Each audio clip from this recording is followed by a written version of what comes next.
let me hear you wild things, I need to hear you. So it can be roars or howls, but that's what I need. Louder! Right! If I say, let me hear you wild things, can you roar and howl? Can we try that? Let me hear you wild things! Perfect.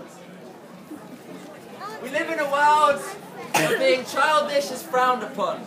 And most people are at their wildest when the shower's on and no one's watching, yet still I power on. Sometimes I like to dance around the house with no trousers on and go mad. Sometimes I wish I was a nomad and I could travel unknown lands with no plans and hold hands with anyone who needs it. Maybe pretend I am a king to anyone who believe it. So let me hear you wild things. Wild things. Wild things.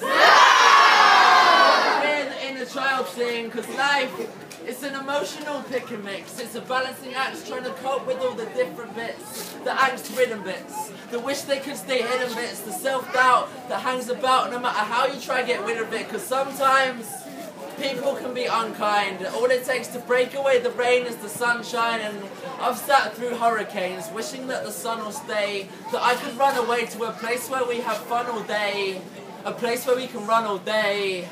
So let me hear you wild things. Wild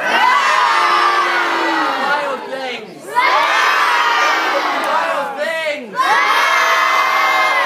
In a child sing, because sometimes the world can let us down. We get told to settle down and there's dreams that we forget about, stuff that we get upset about, and all I really want to do is let it out.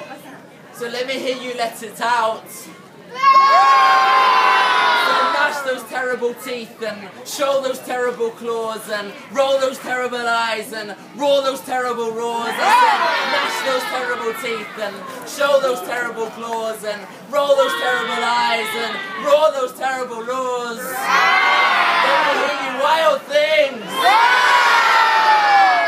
This is for anyone who's ever gone a little bit far, because that's where the wild things are. This is for anyone who's ever been kicked out of class, because that's where the wild things are. This is for anyone who's ever had a pain in their heart, because that's where the wild things are. This is for anyone who's had an idea but didn't know where to start, who's gone through something even though it was hard, who's been brave enough to get hurt and get scarred, because that's where the wild things are. Now let the wild rumpus start. Let me